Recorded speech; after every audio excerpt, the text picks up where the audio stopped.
Ladies and gentlemen, on behalf of the Institute of Politics, I want to welcome you to the ARCO Forum and welcome our very special guest, the Democratic leader of the House of Representatives. Congressman Richard Gephardt came to the U.S. House of Representatives in 1976, where he almost immediately distinguished himself by achieving very important committee assignments with the House Ways and Means Committee and the Budget Committee, where within that first year it was already clear that he was going to be a prominent legislator, and since that time has distinguished himself on a host of major policy interests and concerns in this country, some economic, some social, all of them important. In 1989, he was elected the majority leader of the House of Representatives, a position he held until the majority changed. At that time, his Democratic colleagues selected him to be their Democratic leader, and that has proven, from their point of view and some of my point of view, to be a good choice. It was my great pleasure to work with Congressman Gephardt for a number of years in the House of Representatives, and I can speak from personal experience that his colleagues held him in very high esteem, in part for his extremely hard work, in part for his considerable knowledge of the issues, in part because he has near legendary patience in hearing out the diverse points of view I'm sure, of his constituents back home as well as members of the Congress. And from a Kennedy School point of view, I think Congressman Gephardt represents one of those people for whom public service is really a calling, not simply a career. His effective leadership as Democratic leader in the House of Representatives is one of the reasons why many Democrats are hopeful that the majority will change after the next election. Ladies and gentlemen, Congressman Richard Gephardt. Thank you. Thank you very much.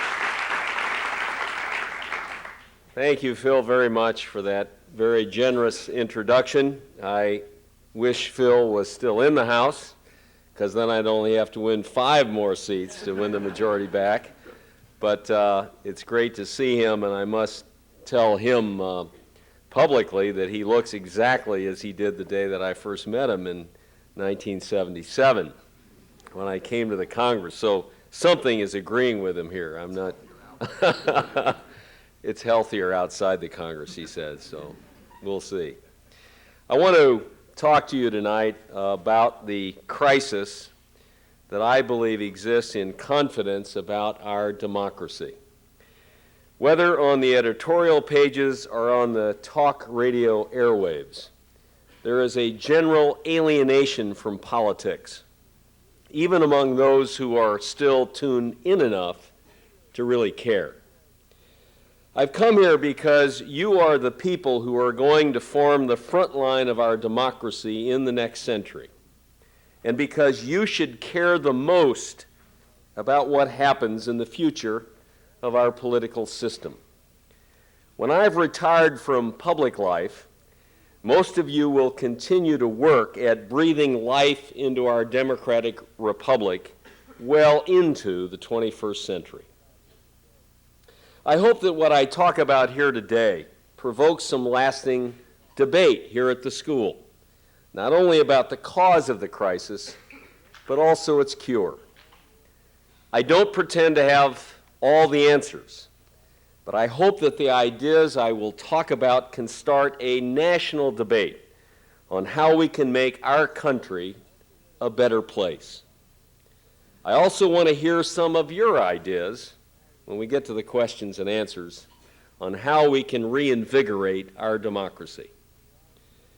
The decline of civility throughout everyday life, not just in politics, has shown me that there are fault lines in our country that need to be healed if we're to make it through yet another century.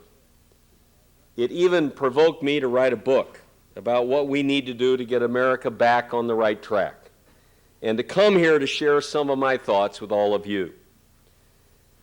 We need a new citizenship, one that demands more of all of us. We must consciously foster a rebirth of civic activism and mutual tolerance and respect among all of our citizens. Ultimately, it's up to every man and woman in the nation to sustain our democracy. We need a revival of citizenship in America to light a fire under the politicians. That is the essential prerequisite of real political change. And we need a revival in every aspect of American life, not just in politics. We've made continual attempts at reform from the top down, but that alone will not adequately address our challenges. We must reassume the full mantle of citizenship. We must once again become active participants, supporters, reformers, and creators, not just of our government, but of all of our institutions. Only through the initiative and involvement of all of our citizens can we create an even better place. We face three important challenges that require all Americans to become invested as participants, not just as spectators. We need a rebirth of citizenship to help us face the new challenges of raising and educating children. We must change the way we operate our businesses so workers are motivated to be highly productive to ensure economic success. And we must get all Americans re-engaged in politics so our government will truly be responsive to the challenges of a new economy and a new century. So in education, in business, and in democracy, if we can get our citizens to think like owners, we can create the future that we all want for ourselves and our families. In a global information-based economy, nothing is more important to success than human intellectual ability and social skills. These abilities allow workers to be productive enough to earn a high standard of living in an ultra-competitive world that continues to move towards integration of trade and finance. The challenge of properly educating children stems from the profound and lasting changes that have occurred in just the last 20 years in the American family. Parents spend 1/3 less time with children today than they did a generation ago. The reasons for this fundamental change are many and obvious. More single-parent families, more jobs, more hours, fewer stay-at-home moms and dads, more hours at work, more gridlock, more traffic, more time away from home. Parents are tethered to the demands of work for longer and longer periods. 9 to 5 is a schedule that sounds like a relic in the 1990s. Even when they get home, parents still have to check their email, have to check their pager, have to be on the phone, have to be on the internet, and are not really engaged with children. The days of Ozzie and Harriet, when I grew up, if they ever truly existed, are gone forever. Mothers and fathers must work in most families to pay the bills, to make ends meet. Families need 2 incomes more often than not to succeed, to get by. By working harder to provide for the material needs of their children, parents find themselves without enough time to provide for children's emotional and intellectual needs. The lack of supervision and time, just time on task with children, is the root cause for many of the ills that beset our people today. 50% of juvenile crime happens between 3 and 8 p.m., the time when many kids are left to fend for themselves. Children are being increasingly left without enough supervision. But the bottom line is that children cannot and will not raise themselves. 2 weeks ago, I attended the memorial service in Littleton, Colorado, with the parents of the children who were killed in that awful occurrence. Before the service, I met with each parent. We hugged one another, We cried. I thought of my children. I could not imagine the horror that these people were living through. I empathized with their crushing loss. I had no explanation. I tried to console. I tried to be there with them, for all of us. One father held a picture of his daughter, and after his sobbing had subsided, he said, "Mr. Congressman, I hope that my child did not die in vain." Another mother said, "We've just got to do better." We don't have simple explanations for everything that happens in our lives. Littleton is no different. But part of the lesson of Littleton is simply that we must pay more attention to our children. Somehow we have to begin to help fill the holes that families cannot fill in time and attention.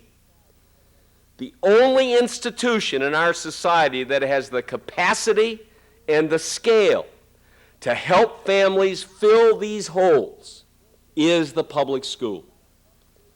Unfortunately, we've got to update the public schools, revolutionize the public schools in order to meet today's demands. We have 1.8 million people in prison in this country as we meet here tonight, in part because we're failing to produce well-educated, well-socialized citizens. And that failure is also producing millions of workers who are unable to fulfill a productive role in our economy.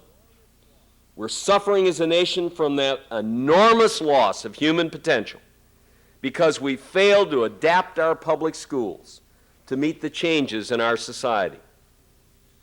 There are many prescriptions for what ails our schools, but I believe that the reforms we need to revolutionize our schools depend on citizen ownership for their success. One school which has adapted the school experience to the needs of the 90s is Central Park East in Harlem. Despite all of the talk of the need for more police and metal detectors to keep our children safe, Central Park East manages to have a safe and secure environment for their kids without having to resort to these remedies.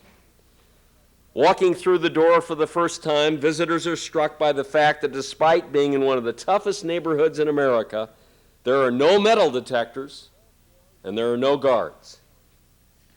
Paul Schwarz, the principal at the time, told me he would quit before installing a metal detector. He said, and I quote, "We know all of our kids, and we know their parents." He said, "I can guarantee you that no child at Central Park East would even think of bringing a weapon into this school."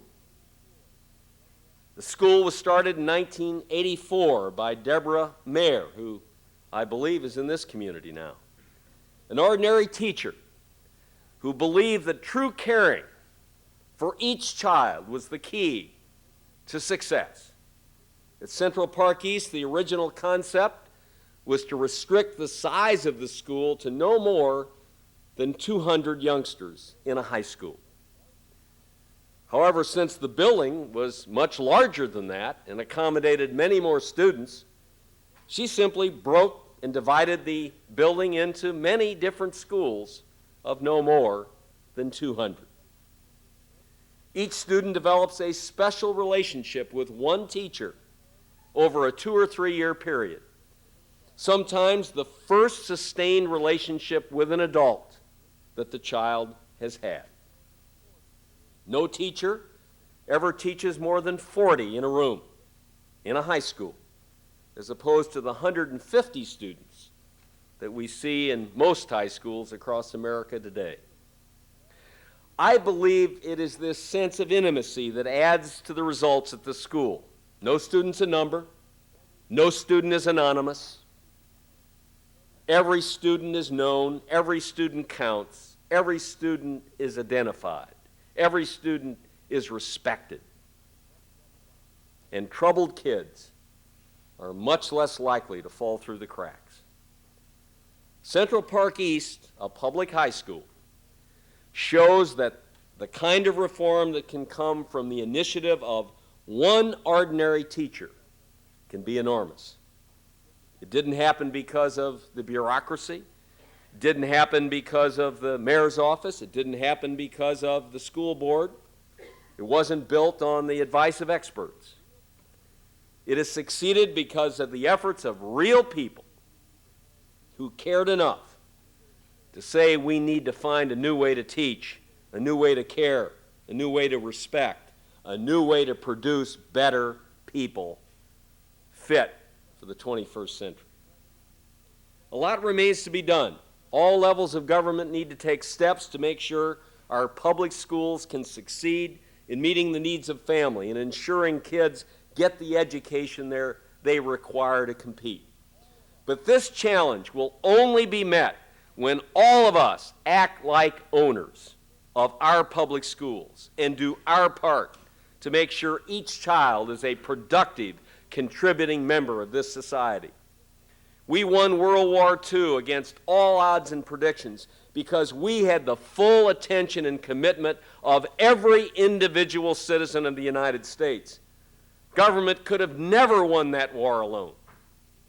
We need a similar commitment to succeed in our fight to give our children the skills and the social skills that they need to enter the 21st century. There are things that all of us can do. Let me mention a few. One of the most important things you can do is to volunteer. And there isn't a one of us that can't volunteer to be a mentor to children in the public schools. It's amazing what an hour or two a week will do for a youngster to broaden their horizons, to show them the respect and the care that they may not be getting at home. You could organize a fundraising drive for the public school you graduated from. We all get fundraising appeals from our colleges and universities. I certainly do for mine. Why shouldn't we try to set up endowments for our elementary schools, our high schools? Why wasn't that experience as important to us as the experience at Northwestern, where I went, or Harvard, where some of you are going, or any other institution of higher learning? I'm a lifelong Democrat. I strongly believe that government is the only institution in our country that represents every segment of our society. It has a necessary and vital role to play in helping society meet its challenges. But the fact that I feel and Democrats believe that government has an important role does not mean that the individuals should leave the work to their elected officials.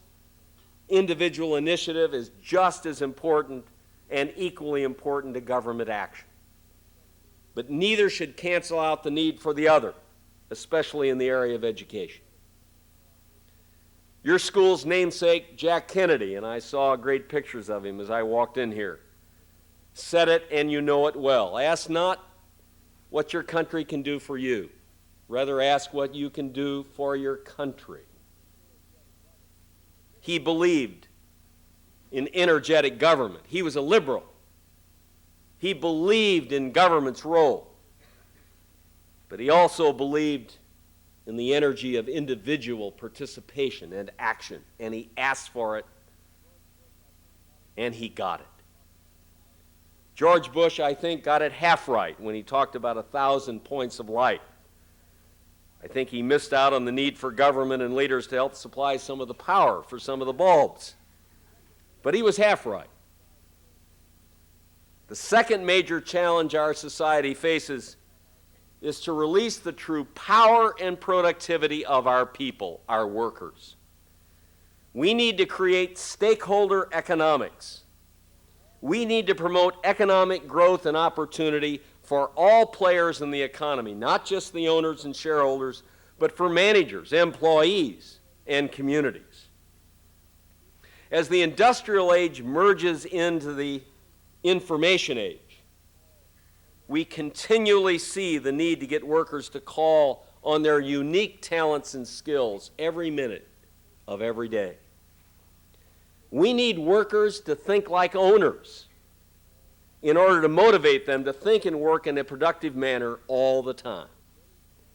I've had the privilege to go to many kinds of businesses, manufacturing and services alike, where management and employees work together in a shared vision and shared strategy for the future. Saturn Corporation, Magma Copper, Rosenbluth Travel, Drummond Coal, Southwest Airlines, and many others show that profits and people are not mutually exclusive. And perhaps the best example is Springfield Remanufacturing in Springfield, Missouri. This was an international harvester plant that was going to be shut down because it was going broke in the 1980s. They remade and refurbished diesel engines. But they were saved by a group of managers led by a man by the name of Jack Stack, who thought that they could turn it around.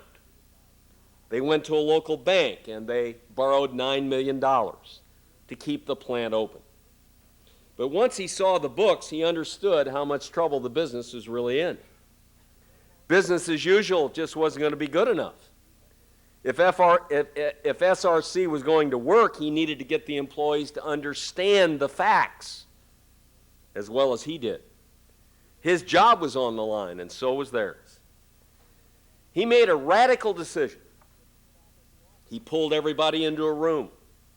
He put the profit and loss statement on a blackboard, and he taught every employee, including the janitor, how to read the profit and loss statement. He rewarded employees if they could change the profit and loss statement.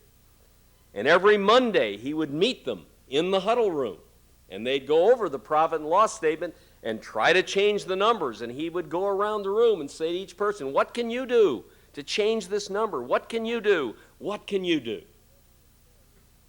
Jack once told me, if I can't get every employee, from division heads to janitors, to think about this business every day as I, the owner, do, then I've failed.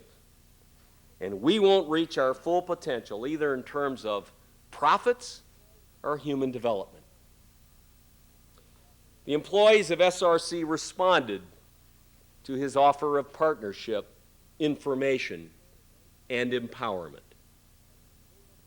What began in 1983 as a single facility with 180 employees has now grown into 23 related companies employing more than 1,200 people in Springfield, Missouri.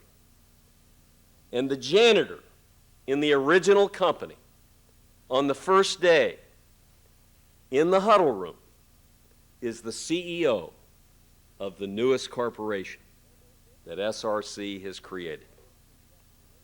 Although opening the books started from desperation, sharing of financial facts and results and plans developed into a fundamental philosophy of doing business.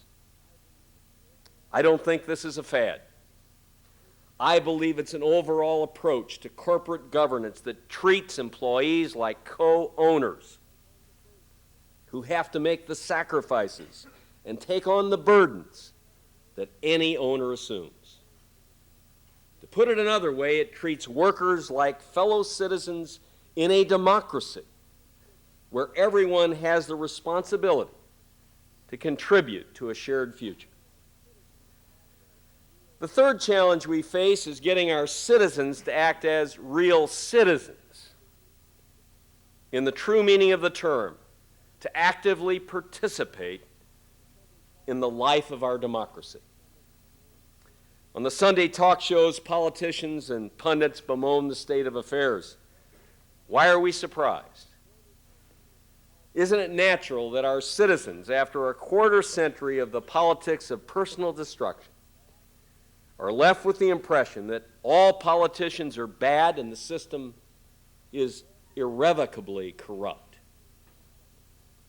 Americans have heard from their politicians through 30-second spots about how corrupt and unethical their public servants are, and about the failure, always the failure, of our government. I would never tell you that there's not a place for criticism in a democracy. There sure is.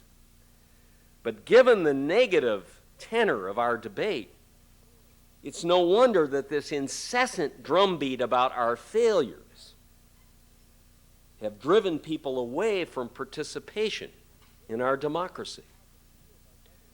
We can't expect our citizens to have a positive view of our government if our political campaigns do nothing but run it down. It's ironic that so many countries around the world are seeking to emulate our centuries-old experiment in democracies, and our citizens are becoming cynical, bitter, apathetic, indifferent. We're driving people out of the voting booth and away from public office. This is self-government. It takes volunteers. I go out and recruit candidates every day. It's hard. If this continues, we will have elections decided by a tiny minority. And candidates will either be people that are so wealthy they have nothing else to do, or extremists able to mobilize some small fringe group, or non-entities who've never said or done anything. We need to turn it around, and we need to turn it around quickly, or we risk having the next century mark the functional death of participatory democracy. We're not going to do it by passing a law, although our system would be greatly helped if Congress would pass campaign finance reform right now.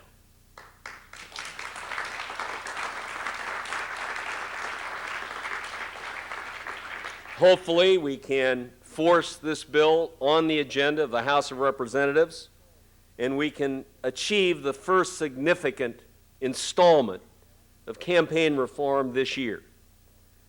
Later, perhaps, we can even move on to more meaningful reform like states like Maine have done and others.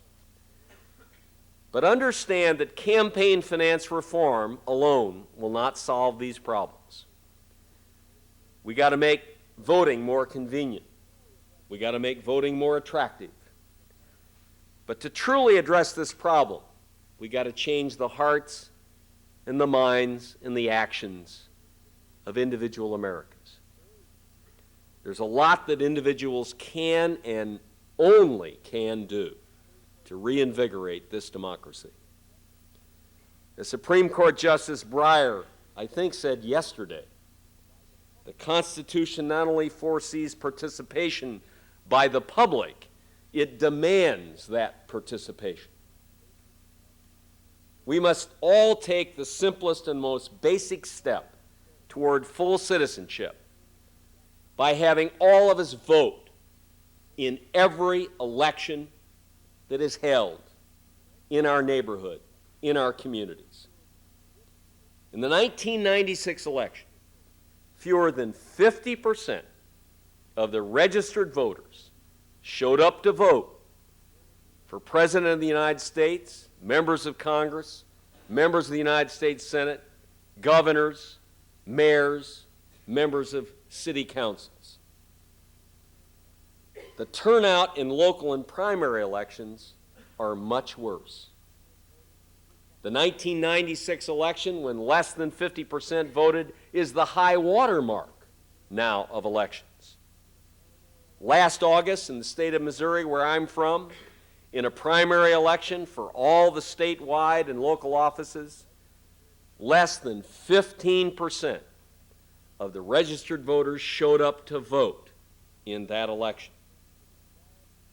Secondly, citizens must get involved to work for candidates they like. Citizen inaction is a vacuum which big money in politics gladly fills. Third, look at some form of public service and join local organizations. Any problem that you can complain about can be matched to a solution that a concerned group of citizens can pursue. And if you don't want to run, citizen activism sometimes performs near miracles. Fourth, citizens need to take the time to share their views with their representatives at all levels of government. As a congressperson, I can tell you for sure, and I know Phil would back me up, we always consider the letters, the phone calls, and now the emails that we receive on a daily basis. Don't keep your opinions to yourself. We in government need the counsel and the guidance that only citizens can offer. But finally, we also need a higher level of debate among our elected officials. The tenor of our politics has been degraded, too often by politicians who put their personal interest above the national interest. Politics must be a pursuit for perfection in our nation's business, not a crusade for perfection in the personal lives of politicians, or a nonstop campaign for political investigation and advantage. The impeachment of the president last year symbolized for me and many others what has gone wrong with our national institutions of democracy. Politics, which is supposed to be the means by which we settle large conflicts and issues in a diverse, heterogeneous nation, ran amok in 1998.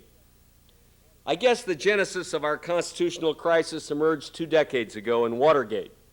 Watergate led to an unremitting clash and cycle of slash and burn politics, what I call the politics of personal destruction.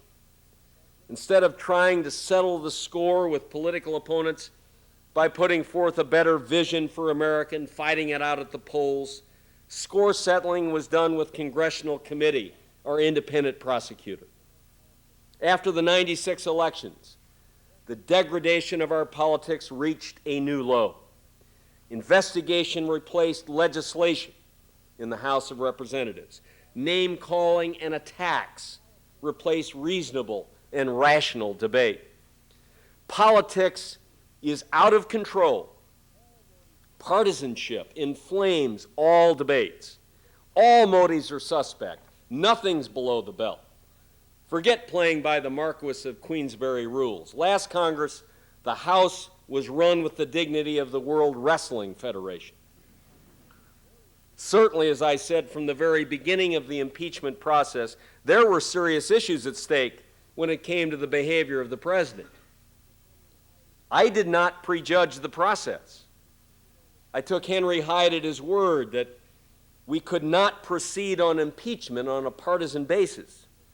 And I was willing to start to consider whether the president's behavior warranted his ultimate removal by the United States Senate. But the process turned out to be the opposite of what our country needed.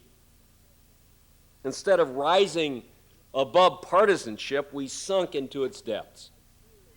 On the fateful weekend of the vote on impeachment, I truly worried about the future of the country and the democracy. I truly thought we were seeing the last gasp of the spirit of democracy. I saw our politics getting sucked into a downward spiral that could end in the death of representative democracy. Unfortunately, the recent debate on the military action in Kosovo was reminiscent of what we saw in 1998. Blind hatred of a president has overwhelmed a sensible and balanced debate on real issues that are vital to our national interest. Votes were decided based on a raw calculation of the best political advantage instead of on the simple issue of the wisdom of our defense and military policy. If we continue down this road, we will gravely damage our democracy. As we stand at the start of a new century, we must decide how we create a new politics, We must move forward past the political carnage that was the result of impeachment. We need to create a new politics where respect and decency and fairness raises us above what we have become used to and what we put up with. We need to return to a politics in all of our legislative bodies, not just the Congress, state legislatures, city councils, which rejects raw and naked partisanship and puts in its place a politics of trust and respect and decency and values. As I've said before, our founding fathers created a system of government of men, not of angels. If we apply a puritanical test of purity to office holders, we'll drive out not just Bob Livingston, but countless others who are willing to dedicate part of their lives to public service. We shouldn't allow partisan fights to turn into personal fights. You can fight for what you believe in without attacking the person you're disagreeing with. We need to have a politics that puts a higher premium on a debate about the issues, that penalizes personal attack and rewards a return to a reasoned discussion of what really matters to Americans. Now, I want to say that my party shares much of the blame. Political attack is not the exclusive province of Republicans. I want to lead by example. When Democrats retake the House, we're going to run things differently.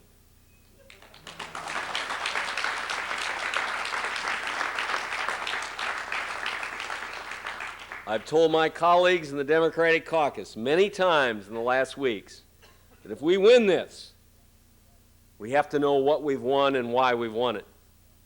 We have to do better. We have to treat the other side with respect. We have to build trust. And we have to stop the endless personal attacks and getting retribution at any cost.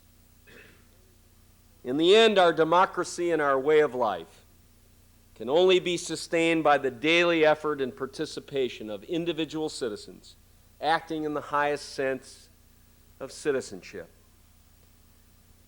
I have a friend in Russia. His name is Gregory Yavlinsky. He's in their government. He's in the Duma. I asked him recently what the biggest problem in Russia was. He said, well, if you need chess players, we've got them. He said, if you need nuclear physicists, we're loaded. He said, if you need ballet dancers, we got the best. But he said, if you need citizens, we don't have any. Hundreds of years of communism and czars. He said people don't know how to volunteer. People don't know how to organize. People don't know how to vote. People don't know how to have an agenda. People don't know how to work for others running for office. People don't know how to volunteer to run for office. People don't know how to form political parties. And he said, Congressman, until we have citizens, we can't have capitalism and we can't have democracy. I hope I can help us do better. I hope you can too. That's our job. We all need to lead. But over the long term, it's really up to all of us to sustain this democracy. Americans must learn again to think like owners about our country and about all of our institutions. Owners who demand the power to shape their own lives and who accept the responsibilities that go along with that power. Throughout our history, threats to freedom have largely come from within, not from without. As the great educator Robert Maynard Hutchins wrote, and I quote, "The death of democracy is not likely to be an assassination from ambush. It will be a slow extinction from apathy, indifference, and undernourishment."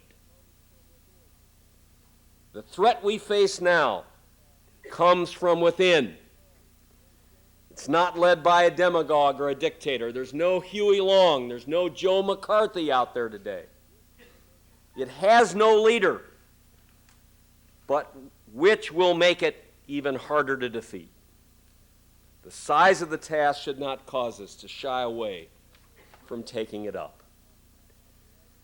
When I spoke here in December of 1997, I talked about how the average voter feels that the debate in Washington is a meaningless argument between political adversaries, a debate that is irrelevant to their daily lives and their dearest values. And I said there's a dangerous vacuum where principled politics should be. Who would have thought in December of 1997 how really dangerous and deep that vacuum is? We need big ideas and a large ambition to reclaim our democracy. We got to have a grassroots crusade to provide the nourishment of citizen activism that democracy needs to prosper and thrive. It's not going to be easy, and it's not going to be quick, but it's the least of what we need to do if we're to preserve our heritage and remain the last best hope of mankind. Thank you for letting me be here this evening.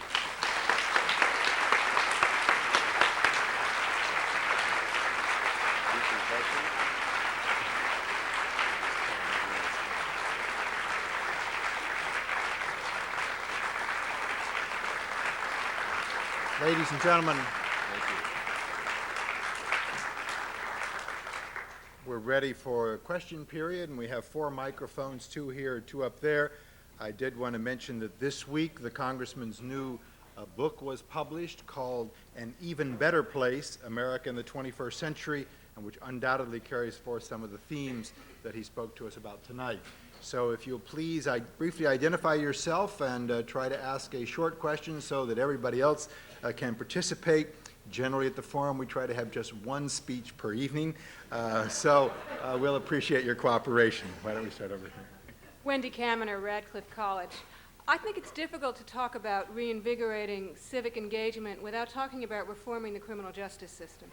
When you consider the huge and appalling proportions of African Americans who are incarcerated, a lot of them, as you know, for nonviolent drug offenses, the war on drugs is really a war by the government on its citizens, and I'd like to know what Congress is going to do about that. Well, as you know, for 5 years now, we have been on an agenda that we have not written, and we play defense. We don't play offense. So we try to stop what we think are bad things from happening, and we don't get much of a chance to put up affirmative changes in the law. I agree with you that we have, in many ways, misused our criminal justice system. We have incarcerated lots of people who could be dealt with in a more sensible and efficient and successful way. We have not had the chance to drive that agenda. If we get that chance, at least at the federal level, we will certainly try to do that. It does take money, takes resources to reclaim people, to get people out of the scourge of drugs. But we know it works, and we know we can do it. We simply have not put the resources and the effort behind it to get it done. And I can assure you, if we get the chance to rewrite the agenda and have a different agenda, we'll try to do that. Yes? Yes, Congressman. As you can tell by I'm Marshall Hatch, fellow at the Divinity School. As you can tell by the response when you mentioned campaign finance reform, that it is one of the things I think foremost on the minds of most people. And one could also make the case that the big money in politics is one of the reasons for the cynicism among the public about politics and government. I was wondering if you could tell us, you mentioned an initiative that's kind of working its way through Congress now, Campaign Finance Reform Initiative. Could you tell us what elements in the Congress are opposing that present initiative? And it'd even be nice if you could name some names of some folks.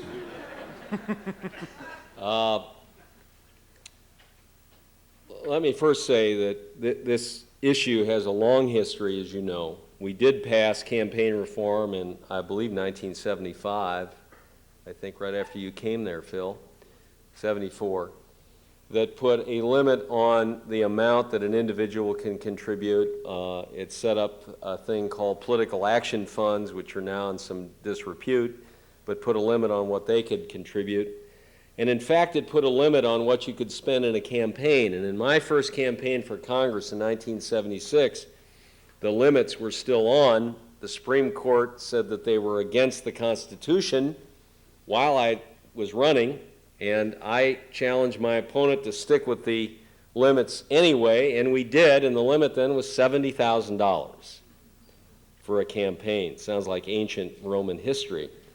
So the Supreme Court, I think, in that instance showed you an initial problem with campaign reform, and that is we have a thing called freedom of speech, and the court, at least up until now, has opined that money equals speech, and therefore they've been unwilling to put limits on what you can spend. So we've had to look for other ways that are consistent with that constitutional restriction in order to make progress.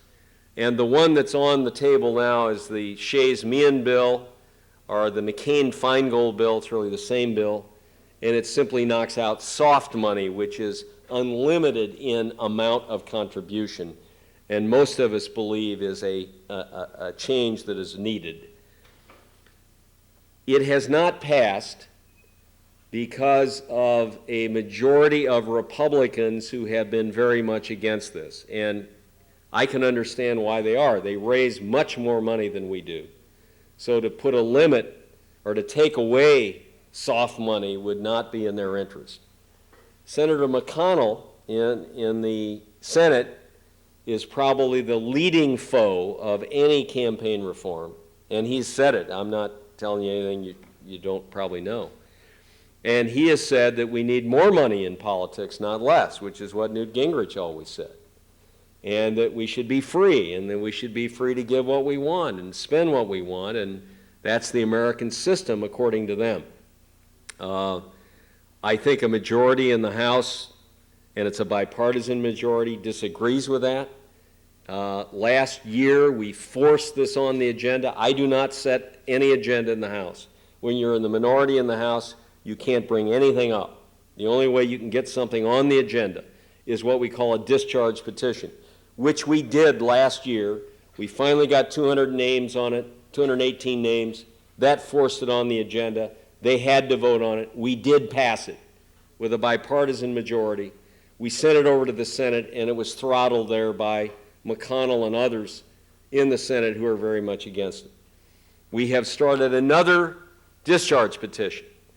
We have 190 names on it in 3 weeks, which is good work, all Democrats. We're trying to get the Republicans, and Mr. Shays, I think, is going to bring some of the Republicans over. They're going to sign it, and I think in the next weeks we'll get that on the floor, even with the leadership in the House fighting it, and I think we'll pass it. And then the focus will go on the Senate, and if you want to contact people there, you ought to contact your senators, Republican or Democratic, and ask them to break the filibuster and to get campaign reform done there. If we could get that passed, the president would sign it. I can assure you of that. And then we could move on to other campaign reform ideas, which are constitutional. One of them is in Maine that I mentioned in my speech, and that's a matching funding, partial public funding of campaigns, voluntary limits, and I believe, I'm not a student, I'm sure some here have looked at it, I think it's improved campaigns in Maine and in other states where it's used, and it's something we could look at the federal level. Very hard to pass. Very hard to pass. Members do not like to vote for partial public financing because what they say to one another is, gee, do I want to go home and defend public money paying for my campaign as well as my salary? I'll get killed.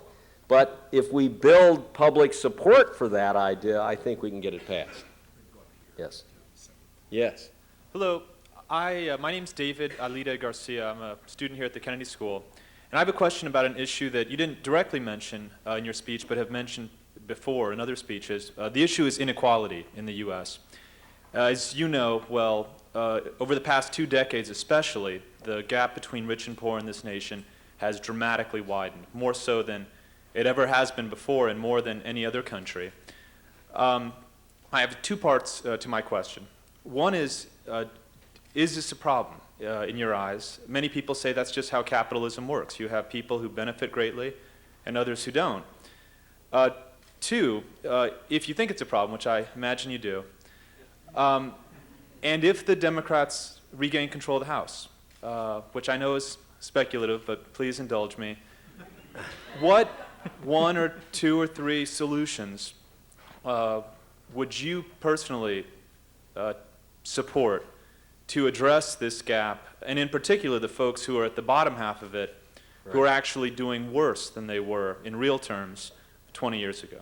First, I believe it is a serious problem. I think the economy is right now better than I've seen it in my lifetime.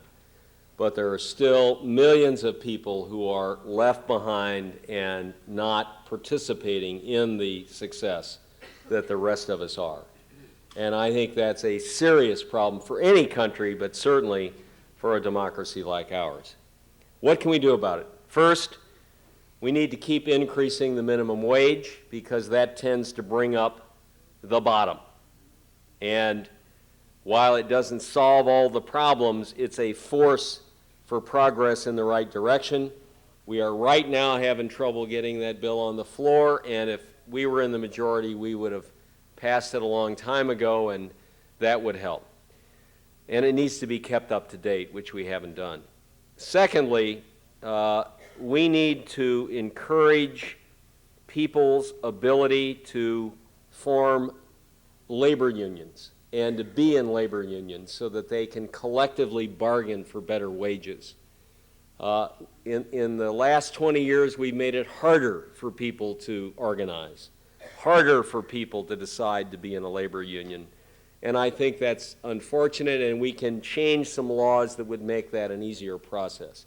But third, we also need to incent or induce businesses or companies to enter into the kind of collaborative arrangements with employees that I described in the speech.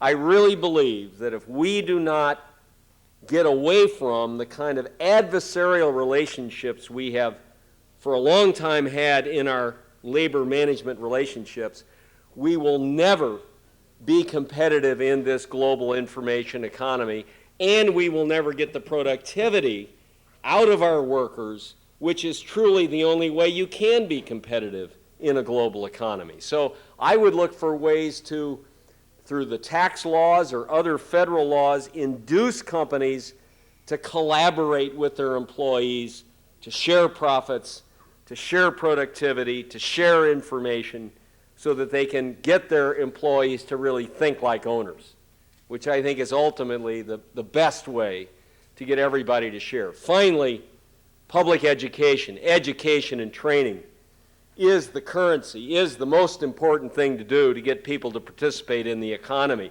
You live in a global information economy. Mental ability and social skills are the currency of that economy. And if people don't have those skills, there's simply ultimately no way for them to compete, no way for them to be part of creating wealth and enjoying the fruits of wealth. So what I said here about public education is equally important to all the other steps that I mentioned. All of it has to be done. And all of it would be our agenda. And it would be our most important agenda in the House of Representatives if we get the chance to set that agenda. Yes. Yes. Hi, Stephen Sylvan. I graduated from the Kennedy School in 1994. Most people believe that the violence we see on television, in the movies, and in video games is at least partly responsible for the kind of violence we saw in Colorado recently. And I'm wondering if you could say how much money the Democratic Party is getting from these industries, television, film, and so forth, and whether the Democratic Party can get tough with these industries while it's taking so much money from those industries. Well, we probably don't get enough from them, or as much as the other side. But, and I'll just remind you that in the last election, the Democratic Congressional Campaign Committee did very well. We raised $37 million, the most we've ever raised. The Republicans raised 110. So we're way behind and trying to catch up a little bit. But let me address your very serious and good question. I think to deal with the kind of problem that we see every day, not just in Littleton, we see violence in our streets, in our schools, every day of every week. This is not a new problem. What happened in Littleton was horrible and devastating, and I think got everybody's attention. But it's important to note that there's violence in schools all over this country every day, and there are children being killed every day by this violence. And I think that we have to address it in a variety of ways, and we've got to get away from the thinking that there is one magic way that we're going to solve this problem. That just isn't going to work. Now, you're right, there is too much violence in front of all of us, in video games, on television, in movies. We also all believe in freedom of speech. We don't want to censor, and I don't want to censor. And all we can do in that regard, I think, is to say to the people who make these productions, think a little bit about, what you're presenting and how you're presenting it, and try through moral suasion to try to get them to be a little more sensitive to the outcomes that they may be helping to create. We also need gun control. I am for gun control.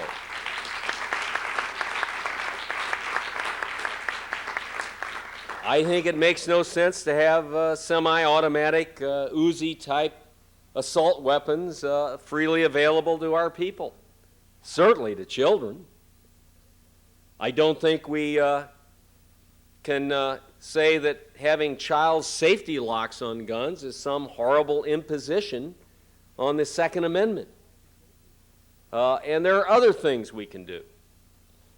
But in doing those two things, which we need to do, we've also got to get back to what I talked about in the speech about raising children. When I was young, I grew up right after World War II. I think every day I played war. I can't remember a day when I wasn't running around with a play rifle with my friends playing war, and we played shooting one another. And we even, when we thought we had been shot, we played dead. I would no more have thought about hurting someone than flying to the moon. I had a dad and a mom. My mom's still alive, the greatest people in the world. My dad was a milk truck driver. My mom was a secretary. They loved us and taught us, not just by word but by deed, how to behave, how to be with other people, how to treat other people. My mother would get down and look me in the eye and say, "Dick, the most important thing in your life is to treat other people the way you would like to be treated." When I was a little kid, she'd say, "Put yourself into their shoes. Before you say anything to them, before you do anything to someone, you think how you would like it done to yourself. And then you may have a second thought about what you're about to say or about what you're about to do." That's what was important to me. So many of these children, for the reasons I gave you, do not have that kind of advice and example in their lives. So many children today, because of modern circumstances, do not have an adult relationship with an adult who can give them that example, that love, that care, that respect, that discipline, that training that all of us have to have. And so in addition to getting our movie makers to do better and getting some of the guns off the streets, we've got to address the problem of raising children. And that's why all of us have to be involved in it. This can't just be fobbed off to the public school teachers. This can't just be fobbed off to the YM or YWCA or some other civic organization. This has to involve all of us, like World War II did. We accepted the goal internally, individually, and we said, we're going to do what it takes. That's what it's going to take to save these children. Imagine Littleton, children of privilege, living in the suburbs with plenty. They drove to the school in a BMW with the bombs. We got to start asking ourselves, what are we doing? Can't we do better? I'll never forget that mother who said, we've got to do better. Her baby's dead, killed by another child. We do have to do better, and we can do better. But it's not just the movie producers, and it's not just the gun producers, and it's not just the teachers, and it's not just somebody else. It's all of us that have to take this on as a goal, as a mission, as a crusade, and every one of us can do something about it.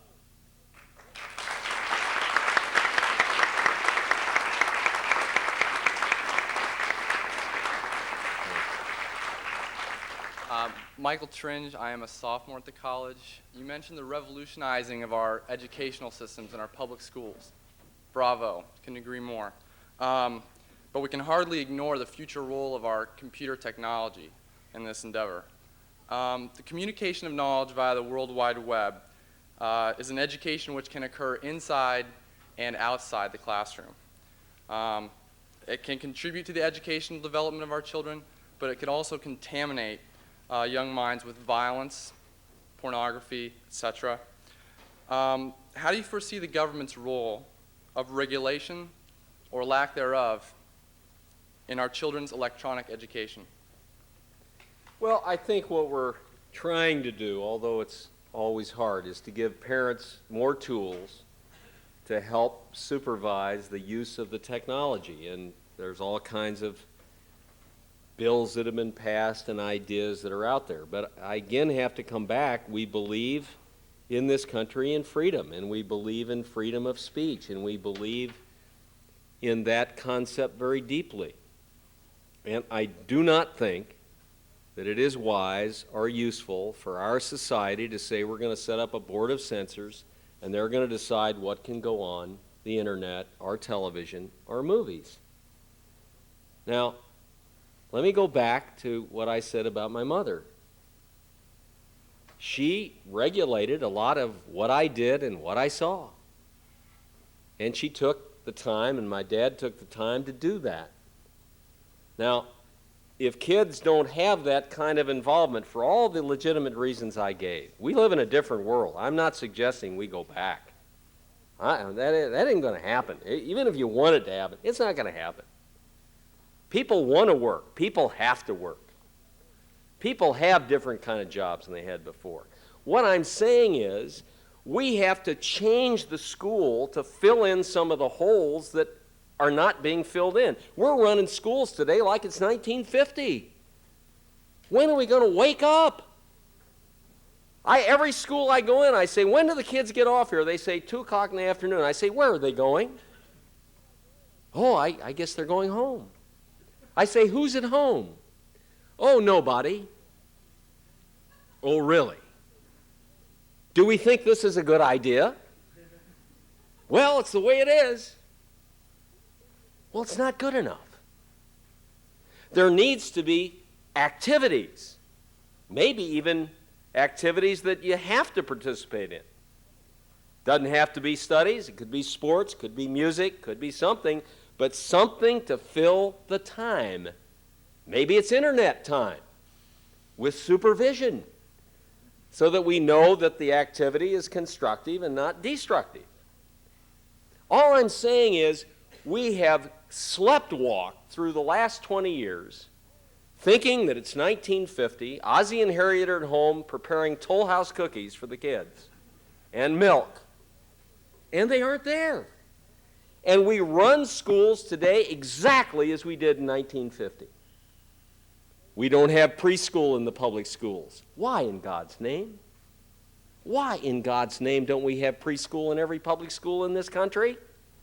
I have schools in my district that take kids at the age of 2. Why? Because the parents in the school insisted that they start taking the kids at age 2, and they raised the money to be able to do it.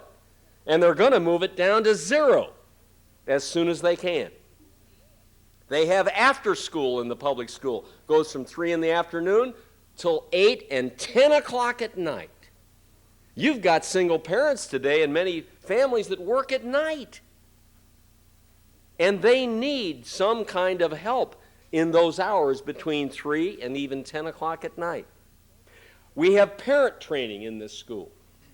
Parents as first teachers. When a woman gets pregnant in the neighborhood, the teachers go out and ask her to come in for parent training in the school so they can begin teaching how to be a parent. One of the principals there told me we've spent more money on driver training than we spent on parent training. And driving is important, but it's not as important as being a parent. And so they do that. They also require the parents to be in the school. In this school, it's 1 hour a week. And I asked them, I said, how did you get the parents to come? And the principal said, well, we sent everybody a letter saying you need to be in the school 1 hour a week. And we'll stay at night. If you can only come at night, we'll be here at night. And she said about half the parents came. Said the other half that didn't come, the principal went out to their home, sat down in the living room, said the letter's not optional, it's mandatory. You will show up. I said, where'd you get the power to do that? She said, I don't know, I just did it. She said they all showed up. There was a young mother standing there. She said, I'm one of the ones she had to visit. She said, I work at night, midnight to 8 in the morning, single mom, 2 kids. She said, I didn't think I could come. But she came and saw me. I thought I'd better show up. She said, I also was embarrassed to come because I never got through high school. And I was embarrassed to be in the school. And she said, now I come every day, and I spend all day as a volunteer. And she said, my kids are getting great grades, and I'm getting my GED, so I'm getting my degree. And she said, this is terrific. And then she said, but I now feel all the kids in this school are my kids. And I thought, wow, that's it. That's what we need.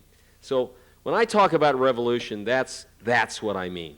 I mean a total change in thinking and action with regard to what the public school is in the family, in the community, with children, with a responsibility much different, much larger than what it was when I was in school and many of the people my age here were in school. A totally different concept that we have to have in every neighborhood, in every community.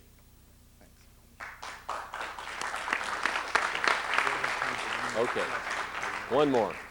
Mr. Congressman, few, I think, would argue that the next presidential election in the year 2000 will be a very, very important component of the resurrection of democracy in the way that you described it. Can you just share with us a little bit of your thoughts about the early endorsement of Al Gore for the Democratic nomination, especially at this point before there's been a real airing and debate of issues, in particular with such a need for big ideas in the way that you've described them? Well, Al Gore came to the Congress on the same day I did, 1977. I've known him a long time. I've worked with him on many issues. I respect him. I think very highly of him. I like his heart and I like his mind. And I like his family and the way he has raised his family. And I have faith in him. And I think he would make a good president, a great president of this country. I think he's performed admirably as vice president. I think he's engaged in a whole range of activities as vice president in supporting the president, supporting what we were trying to do that are admirable. I think his reinventing the government effort, while not perfect and not off the charts, has done a lot to improve the efficiency and the ability of the federal government to deliver the services that we're supposed to be able to deliver. I think his work with the Russians, in particular Chernomyrdin, and his work with disarmament or getting rid of the missiles has been a real good effort, and one that I respect very much. I happen to think one of the biggest foreign policy objectives we have as a people is to get rid of nuclear weapons and to encourage the Russians to get through this transition from dictatorship to democracy in a peaceful way. And I think he's been the most important part of that transition on a day-to-day basis. So I respect what he's done. I respect him. I think he'd make a great president. I like Bill Bradley. I've worked with Bill Bradley. I think highly of him. He's a great individual and a great candidate. But I felt that I owed my constituents and people that I know the benefit of my thinking, as imperfect as it may be. And I'm a straightforward guy, and I decided to come out for who I wanted to be president. And I did it, and I'm proud of it, and I want to help him be president. I also look forward to working with a new president who I hope will be a Democrat if we can win back a majority in the House and put that agenda forward. Thank you very much.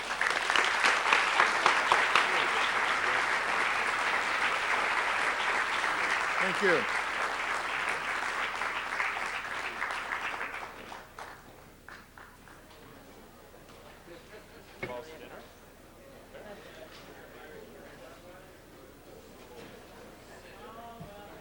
Very good.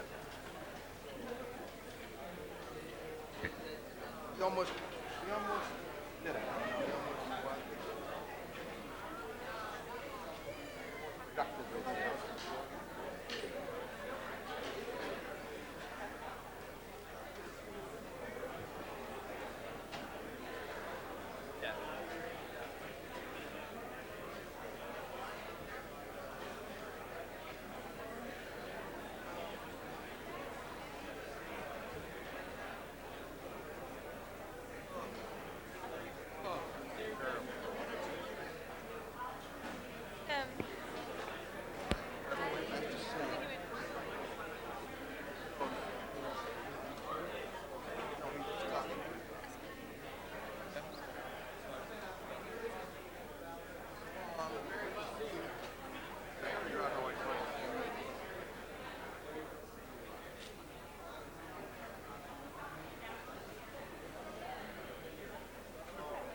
What? What are you going to say?